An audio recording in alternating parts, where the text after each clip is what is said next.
आज हम बात करेंगे गौतम बुद्ध के एक ऐसे कहानी के बारे में जो हमें याद दिलाती है कि जीवन में सब कुछ अनिश्चित और अस्थायी है। महात्मा बुद्ध के इस उपदेश के माध्यम से हम सीख सकते हैं कि इस जीवन की अस्थायीता और अनित्यता का सामना कैसे कर सकते हैं। अगर आप अपने इस जीवन को सुख और खुशी से बिताना चाहते हैं तो इस कहानी को पूरा जरूर सुनें। स्थायी कुछ भी नहीं, सब है विश्राम स्थल। Gautam Buddha, short story in Hindi. एक बार की बात है, महात्मा बुद्ध जी अपने कुछ शिष्यों के साथ नगर भ्रमण पर निकले हुए थे। चलते चलते शिष्य बहुत ज्यादा थक गए। तभी कुछ शिष्यों ने महात्मा जी से कहा कि गुरुदेव, अगर आपकी आज्ञा हो तो क्या आज रात यही विश्राम कर लें। तभी बुद्ध जी बोले कि कोई उचित स्थान दिखते ही हम वही विश्राम करेंगे। तभी चलते चलते उन्हें एक महल दिखाई दिया।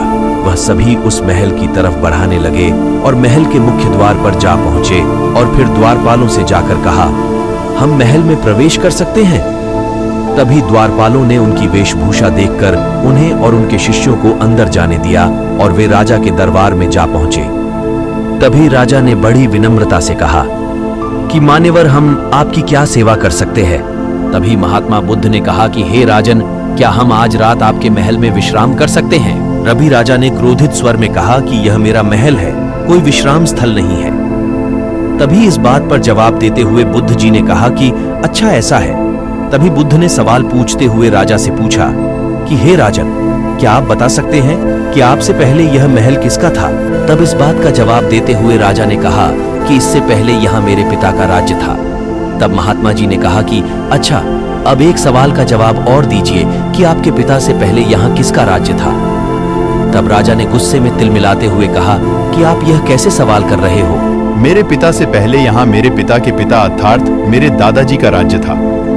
तो राजन, एक बात बताइए कि जब आपके पिता और दादाजी यहाँ से गए तो यह महल क्या अपने साथ ले गए। इसलिए कहा गया है, जो भी इस संसार में आया है वह खाली हाथ ही आता है और खाली हाथ ही जाता है। इसलिए इस संसार में कुछ भी स्थायी नहीं है, सब कुछ यहाँ अस्थायी है।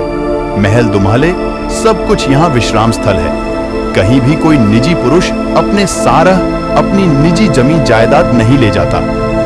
यह सब बातें सुनकर राजा को अपनी भूल का एहसास हुआ और वह बोला कि हे महात्मा जी, हमसे बहुत बड़ी गलती हो गई, आप हमें क्षमा कर दें। आप सभी से हमारी विनती है कि आप सभी कुछ दिन यही रुके और हमें सेवा सत्कार का कुछ मौका दे।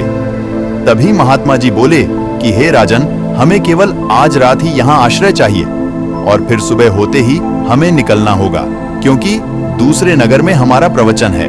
तभी राजा ने अपने सैनिकों को आदेश दिया कि महात्मा बुद्ध को आदर सत्कार के साथ महल में ले जाया जाए और उनके जलपान की व्यवस्था भी की जाए। तब बड़े आदर से महात्मा बुद्ध जी को महल में रुकाया गया। तो दोस्तों, हमें इस कहानी से यह शिक्षा मिलती है कि इस संसार में सब कुछ नश्वर है, कुछ भी हमारा नहीं है। लोग इतनी मोह माया करते हैं, लेकिन यहाँ कुछ भी स्थायी नहीं है। गौतम बुद्ध की इस कहानी से हमें यह सीख मिलती है कि धन, संभावनाएं और संपत्ति सिर्फ कुछ पल के लिए है। ये चीजें किसी के पास हमेशा के लिए नहीं रहता, क्योंकि अंत में हम सब कुछ छोड़कर जाते हैं। हमें आत्मसमर्पण और सहिष्णुता के माध्यम से अपने आसपास के लोगों के प्रति दयालु और समझदार बनने की आवश्यकता है।